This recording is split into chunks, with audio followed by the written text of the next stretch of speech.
We have got a cracker for you today because this is what's coming up. The easy way to turn any feature into a benefit. How to dramatically improve the perceived expertise of your MSP. And my special guest answers the question of how much your MSP is really worth if you were to sell it.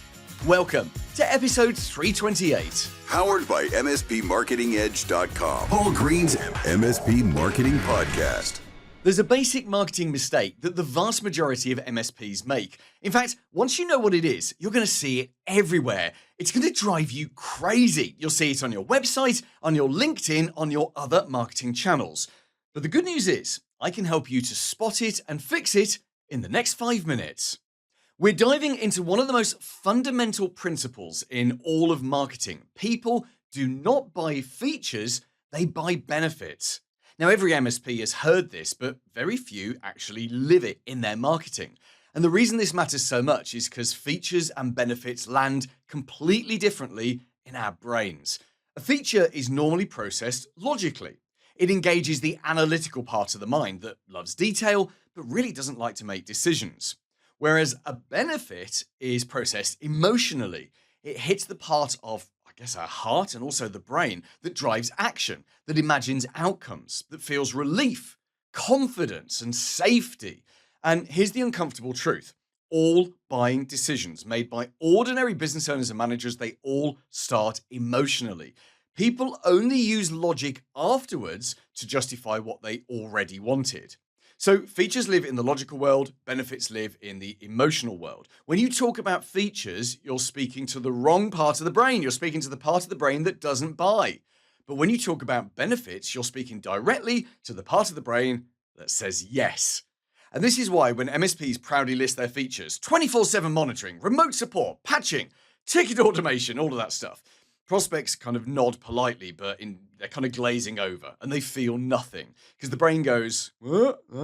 It's like listing ingredients, right? Instead of actually showing the finished meal. It's like describing the different parts of the engine rather than describing the feeling of driving the car. So benefits create pictures in people's minds and they let the prospect imagine what life will be like when they're working with you. And you do know that imagination is one of the strongest decision-making tools that humans possess, right? Let's make this real. When you say 24/7 monitoring, that's just a mechanism. It doesn't actually mean anything to a normal business owner. But if you say to them, hey, we spot problems early, which means fewer business disruptions, then suddenly that becomes something tangible that they can feel. They can imagine a calmer working day, systems just running and fewer surprises, and that is a benefit. When you say remote support, again, that's just a mechanism. But if you say, hey, we can fix issues really quickly without downtime and you don't even need to wait for us to arrive, that becomes a benefit because that sends a message of speed and convenience and continuity. When you say regular patching and updates, they're yawning because you're naming a process. But if you say, hey, look, so your security stays strong with zero effort from your team, you guys don't have to do anything. That's a benefit, and it speaks of safety and ease and peace of mind. So features describe what something is, whereas benefits describe what something does. That's the big difference between the two. Features force the prospect to translate what you've said in their brain into some kind of emotional meaning, whereas benefits, you've already done the translation for them. Awesome, right? And that makes all the difference. Because prospects are not thinking, oh yes, how does patching work? They don't think that at all. They're thinking, oh, what does this mean? Am I going to get hacked? Are my staff going to be able to just work? Is this decision going to be, a smart financial decision? Or if they're an employee, will this decision make me look good or will it make me look stupid? Will things just run smoothly? That's all the stuff they're thinking. But with benefits, we're speaking to their emotional outcomes, the things that matter to them. So here's the psychological shortcut for this. Features require effort. Benefits create clarity. Features are cold. Benefits are warm. Features are about you. Benefits are about them. And as we know, we are more influenced by what something means to us than by what we think about it. So to help you do this automatically, here's a simple formula that I want you to burn into your brain. In fact, you could have it tattooed on your hand. Please don't do that. Don't write in if you do that. Whenever you hear yourself say a feature, just add the words, which means that. So I call this the which means that formula, obviously, and it forces your brain to move from mechanism to meaning. Remote support, which means that issues get fixed quickly without downtime. Patching and updates, which means that your security stays tight without your team having to do anything. Backups and disaster recovery, which means that even if the worst happens, your business keeps running. MFA, which means that stolen passwords no longer equal compromised accounts. Proactive maintenance, which means that things stop breaking all the time and your staff stop moaning about IT. This beautifully simple phrase, which means that it turns every feature in your MSP into a compelling benefit that actually influences buying decisions. And the more you practice it, the more natural it becomes. Paul Green's MSP Marketing Podcast. Do you want to discover which areas of your MSP's marketing don't work and how to fix them? Then fill in my marketing scorecard to discover where you're going wrong. You'll get an instant score for your MSP's marketing highlighting which areas need work. Plus, I'll send you a personalized report telling you how to fix your biggest marketing challenges. Just go to mspmarketingedge.com/scorecard, or if you're watching this on YouTube, just scan the QR code on screen. Are you seen as the true expert by your MSP's leads and prospects? Or do you secretly worry that from the outside, you look just like every other IT company in your town? The thing about perceived expertise is that it isn't random, and it isn't about who's the best engineer. It's something you can build deliberately with a few simple habits.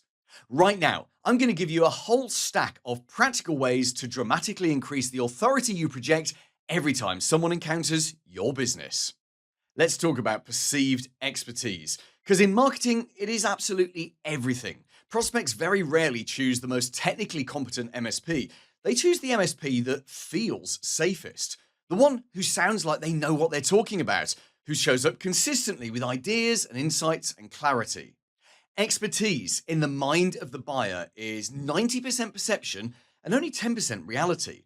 And that's wonderful news for you, because it means that you can turn the dial up as much as you want.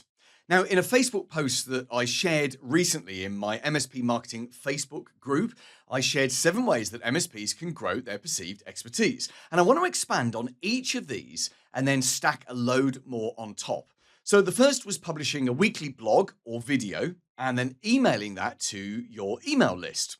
Weekly is key for this, by the way, because it creates a reliable rhythm. Your prospects start to kind of expect to hear from you, and they build a habit around hearing from you. And the more often you show up with helpful insights, the more they'll file you mentally under trustworthy expert who knows my world. Next is posting daily on LinkedIn and doing a weekly LinkedIn newsletter. This isn't about chasing likes, it's about being present. When your name pops up in someone's feed, often, every day maybe, in a non-salesy, helpful way, you just become familiar to them, and familiarity is a huge psychological lever. People trust what becomes familiar. Third, speak at local business events. Even tiny local events give you a huge authority boost, because when you stand on a stage or even just at the front of a room with a microphone or even no microphone, you are instantly perceived as the person who knows what they're talking about. In fact, this is borrowed authority from the room itself. Fourth is writing an IT services buyer's guide. Books, guides, frameworks, white papers, call them what you like. These things elevate you into the position of educator and advisor. And people love buying from someone who literally wrote the guide on how to choose an MSP, because it feels safer to do that. Fifth, publishing case studies. Now, these aren't optional. Case studies are the most important form of social proof. They tell stories. They let prospects imagine themselves getting the same outcomes. So that makes you real. Sixth, create checklists and create cheat sheets. These tiny assets are incredibly powerful because they signal that you have systems, structure, and repeatability. And seventh, build a knowledge hub on your website, a single destination full of blogs, videos, guides, reports, checklists, FAQs, all of the stuff that we've just been talking about. And when prospects land on that page, they instantly think, wow, these people really know their stuff. And no, they're not going to read it all, and they don't have to read it all. It's the impact and the perceived expertise that's most important from a knowledge base like that, or a knowledge hub. Now, let's expand on this list, because perceived expertise is a momentum game. The more you add, the stronger your authority becomes. So host regular webinars. They don't need to be complicated or perfect. Even a simple 20 or 30-minute session once a month positions you as the person who teaches, not the person who chases. In fact, let's take that a step further. Run lunch and learns. They're informal, low pressure, and brilliant for demonstrating your personality as well as your knowledge. Here's something else you could do. You could interview other experts. They could be software vendors, accountants, CPAs, they could be cyber professionals, business coaches, could be local marketing people. When you sit opposite another expert and you ask them good questions, you actually inherit some of their credibility. So you could do this on videos for LinkedIn or for your YouTube channel. You could even start a limited edition podcast. Why not? Next, what about creating some templated tools that your prospects can download? These could be password policies, device checklists, incident response steps, onboarding templates. Tools equals structure, and structure equals competence. Competence, of course, equals trust. The other thing you could do is publish your own research or surveys. Now, even if you only survey your own clients or just some local businesses, the fact that you're presenting data makes you look analytical and authoritative. Get quoted in local media about cybersecurity or phishing trends. Journalists love experts who can give simple sound bites, and being quoted once, just once, makes you look like the go-to voice in your area. Next, as I mentioned earlier, you could start a podcast. And it doesn't need to be big or go on forever. You don't need to do it all the time and every week like I have. I'm currently on episode 328, which is a lot of work. But just the act of having a podcast and showing up weekly, even if you did it for just like 10 weeks as a limited edition, showing up weekly with ideas, that sends a signal that you take communication and leadership seriously. So you could just do that as a limited edition run to put it on your website and think of the podcast as a positioning tool rather than a way of actually reaching people. People are impressed if you're an MSP who's done a 10-week podcast series. And that works especially well, by the way, if you're in a vertical. Now, if you do a podcast or any of this stuff, why not share some behind the scenes processes? When people see that you've documented workflows, that you have onboarding systems, that you've got ticket triage logic, security frameworks, all of that stuff, and you show them you creating that and your team using that stuff, it reassures them that your business is disciplined and predictable. Now, here's one that may not be quite for you.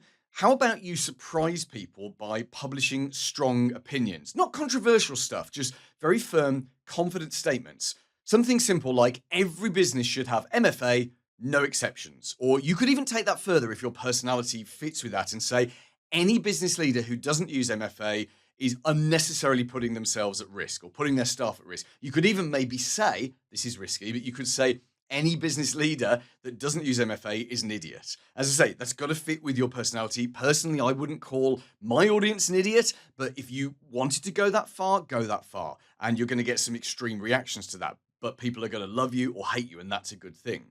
People love experts with clear positions and clear opinions. And my final idea for you is just to be consistent. Nothing builds expertise more than just showing up again and again and again with value. Authority is cumulative. The more you teach, the more expert you seem. And the more visible you are, the more trusted you become. Paul Green's MSP Marketing Podcast. If you've ever wondered what your MSP would actually be worth if you decided to sell it, you're about to get a very clear answer. My special guest today doesn't just talk about valuations, he buys MSPs for a living. He's in the market every day, analyzing real deals, real financials, and real operational structures. And he's going to explain exactly how MSP valuations work, what buyers really look for, and what makes your number go up or down. Hey everybody, Earl Foote here. I am founder CEO of Nexus IT. And it's so cool to have you on the podcast because you and I met for the first time at the back end of last year at ScaleCon. I was actually moderating a panel that you were on, and it was about M&A, mergers and acquisitions, and very much the subject of today's conversation, which is how much is my MSP worth? And it was so cool to meet you there. And then we bumped into each other at MSP Global, which was in Barcelona like a month later. Super random. I feel... I know, right? It's so cool to actually get you on the show, Earl. Thank you so much. And that is the topic that we're talking about: is how much is my MSP worth? And one of the things that struck me about that panel was that you have some very, very clear opinions backed up with evidence of what an MSP is worth and what affects that valuation. And I'm sure it's the number one question that you get. It's certainly a question that comes up for me as well. So before we dive into that, let's just have a little bit about your background. So tell us how you got into this and how you started acquiring MSPs in the first place. Yeah, very good. So I'm 27 years into my journey of building my MSP. Paul, it's been nearly 3 decades, quite some time. Started acquiring about 13 years ago. We've acquired today 8 MSPs that we've fully integrated into Nexus IT at this point. We are one of the very few founder-led, founder-owned M&A platforms in the United States. In other words, we're not PE owned, we're not family office owned. We are an independent, organization. The reality is the first kind of 3 transactions that came our way were opportunistic. They were local MSPs that were either, wanted to get out of the business or were moving out of state, and they wanted a good, safe landing spot for their people and their clients. And so it wasn't something I was really planning at the time. That just opportunities came to me, and we were able to structure deals with those organizations. And after we did a few of them. We made it part of the strategy, right? We were like, okay, this is something we know how to do. We can do it. It's a way that we can accelerate our growth and create better value for everybody. That's part of this process. The clients, the people, the founder owners. So here we are, now having raised a significant quantity of capital, kind of like a mini fund for us to execute and buy 3 to 6 MSPs per year right now. That's kind of the game plan. But it's quite a jump to go from buying 2 or 3 local competitors to actually raising a ton of cash, which I'm guessing there's an element of risk, of personal risk, and I guess business risk in that as well. And to go on such a very fast and almost aggressive, if you don't mind me using that word, aggressive, acquisition journey. What was it? What was the thing that made you say, like, screw it, I'm going to do it? Yeah, I mean, you're entirely accurate, Paul. There is definitely risk to this, right? Look, I have big dreams, big vision, and I believe in myself. I believe in our team. I believe in what we're building and the value that it brings to our people and to our clients. I wasn't really, happy or content to have kind of a call it a run of the mill MSP, and I don't say that in a derogatory manner, but an average MSP, of 3 million a year in revenue or 5 million, 5 million a year in revenue, and growing at 10% per year, which is a pretty standard MSP. In fact, a lot of MSPs, don't break 1 million a year or 2 million a year. I don't know. I'm more ambitious than that, and that's kind of boring to me. So, um, you're right. I mean, I put a lot on the line here, for what we're doing. I could have taken liquidity events, prior, or exits, prior, and hedged my future with that. But I'm looking to build a brighter future for myself and for everybody else involved. Today, including myself, there are 10 total shareholders in the organization, and of course, beyond creating a world-class experience for our people and our clients, we are focused on creating, significant financial outcomes for the shareholders, right? Yeah, absolutely. So it's an everyone wins kind of scenario. And I guess if you haven't got that private equity or that family office, so if there isn't someone else's money sat there, then you don't have the pressures towards that group as well, which makes perfect sense. So there's a small diversion I want to take in terms of subject before we get onto the main subject. So the main subject is how much is my MSP worth, and that's coming up in a second. The small diversion I want to take is, let's say there's an MSP listening to this podcast or watching this on YouTube, and they're thinking, I'd like to buy a local competitor, or I'd like to buy another MSP. And actually, I'm sure you have that conversation all the time, because I have that conversation all the time. And mostly those people never actually take action on it for whatever reason. But for someone in that scenario that's just having that thought, what would you say is a good first step to start to explore it, see if it's the right thing for them? Yeah, I think most definitely find advisors or consultants that can really educate you about the process and what's involved, and the things that are going to happen in the business or can happen. you really do have to be prepared for M&A. It's not something that you can just do as a random act without preparing and making sure that your business is in a place where you can do this. So it's not easy to take your focus off of the day-to-day operations of the business to go look for other MSPs to buy, to work through the process of buying them and then integrating them, right? And so from the time you start looking for an MSP to the time you contract an MSP or to buy it or actually execute the purchase, it's easily oftentimes 6 to 12 months, and then you're going to take 6 to 12 months for integration as well. And so you and your team need to be able to take focus off of day-to-day operations. You need to make sure you have the bandwidth, the cycles, you have the team, you have the expertise. Granted, you're going to learn through the process, but having advisors around you that can really help educate you, about the process and how to get your business ready for this is very important, because it's not too uncommon for founders to think that they're ready to acquire another business, to do so and to really cause some significant problems in their business and the business they're acquiring because they're not ready for it. Yeah, that makes perfect sense. And I would imagine the first acquisition is the hardest one, because it is a complete distraction, and especially if you're if you're buying people as well. We all read the culture clashes. In fact, you read of very, very big mergers, don't you, of companies Yep. where they can never quite get the two cultures, and they end up splitting that out. Okay, let's get back onto the main subject then. Yeah. What are the things that affect the valuation of an MSP? So I'm a business owner. You're a business owner. To be fair, you're much more highly educated in what a business is worth than I am. But we all have an idea of what our business is worth. And I sold my first business back in 2016. And luckily, the broker that I picked is a very respectable and expensive broker here in the UK. And the first thing they did was downplay my expectations. And they said, "Look, this is your revenue, this is your profit. Your business is worth X, right?" Other brokers who want a bigger fee up front and less of a fee at the back end will tell you it's worth this much higher, so you sign up with them. So that was really, and I'm led to believe that's quite a unique thing, that actually brokers are really bad at overvaluing businesses. So when you're looking at an MSP or advising an MSP on what it's worth and what money they might make, what are the factors that you typically look at? There's a lot involved in this, really, Paul, right? And it Yeah. really does depend on the acquirer, right? The buyer here. So you might have financial buyers, for example, like a PE firm or a family office. You might have a strategic play, for example, and they're going to look at these things a little bit different. And then you've got buyers like us, founder-owned, founder-led M&A platform. So really, we kind of acquire as a strategic, buyer.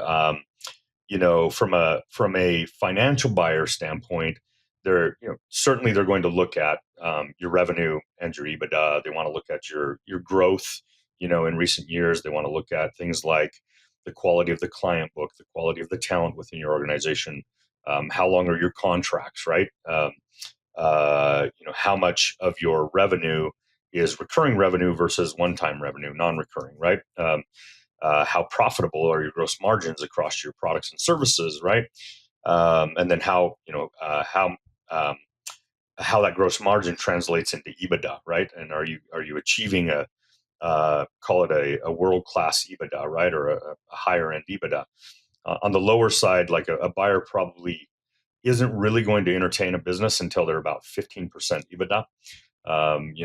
Certainly want to look for world class, more of a 20 to 25, and those that really are excelling are 30% EBITDA in the MSP space. That's not easy to get to.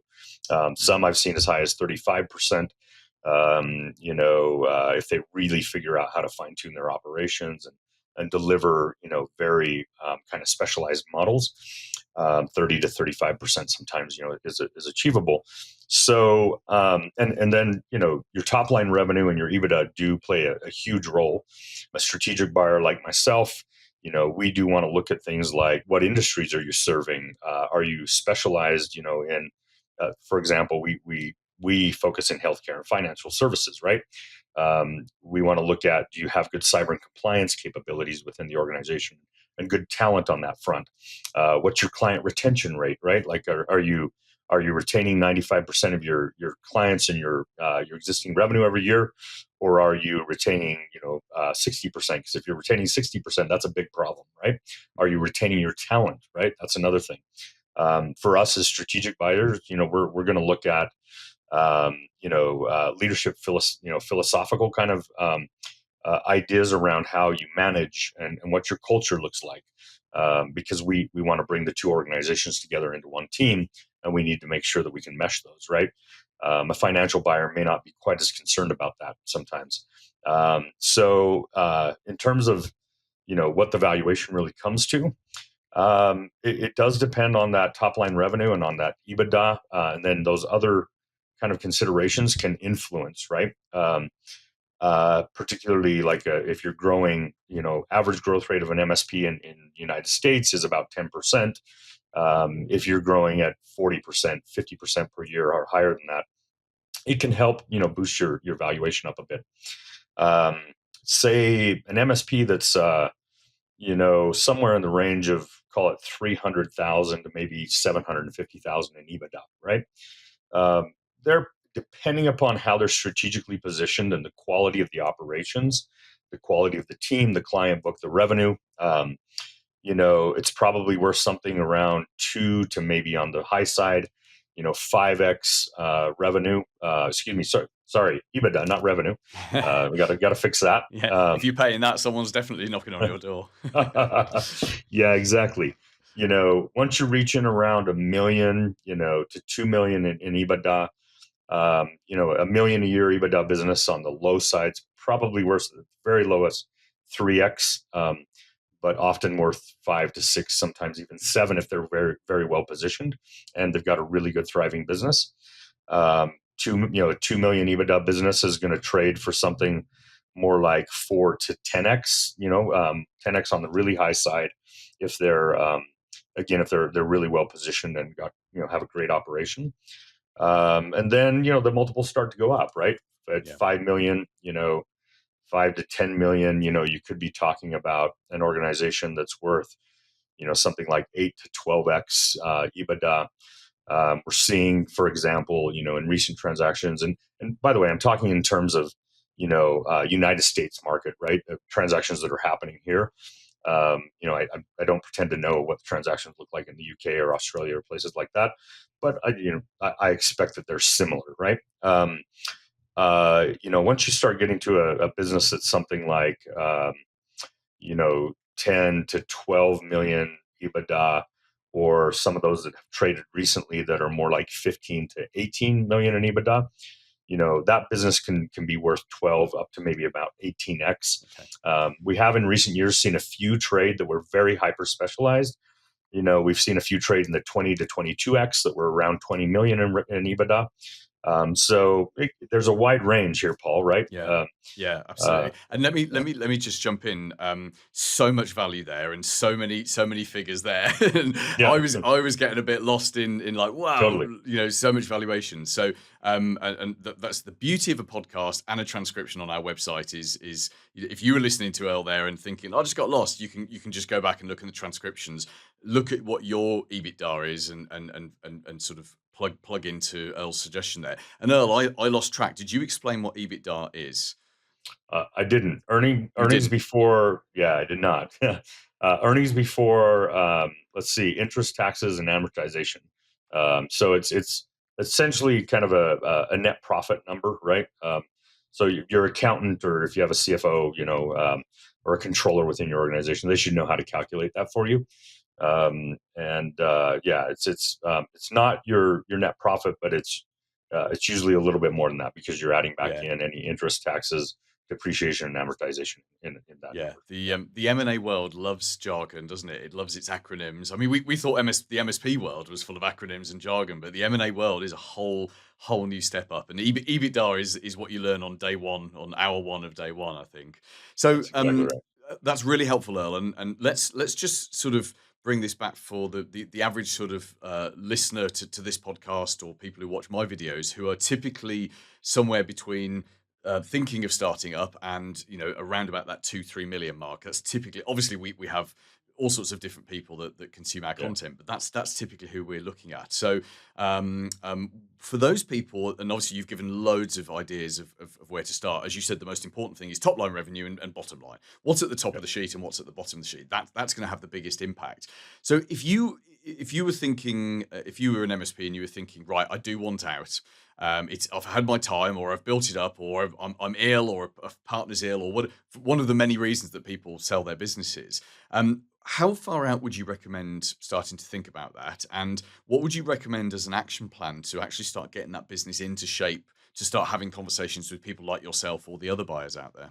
Yeah, I would say start preparing 3 to 5 years before your planned exit, because there's a lot you want to do to be able to position your business, right? So that it's very marketable when you take it to market to sell it. To start, I would make sure either you build a leadership team that has been through this before. Maybe it's not in managed services, but in something similar, tech-enabled services of some time or of some type, or some sort of tech services.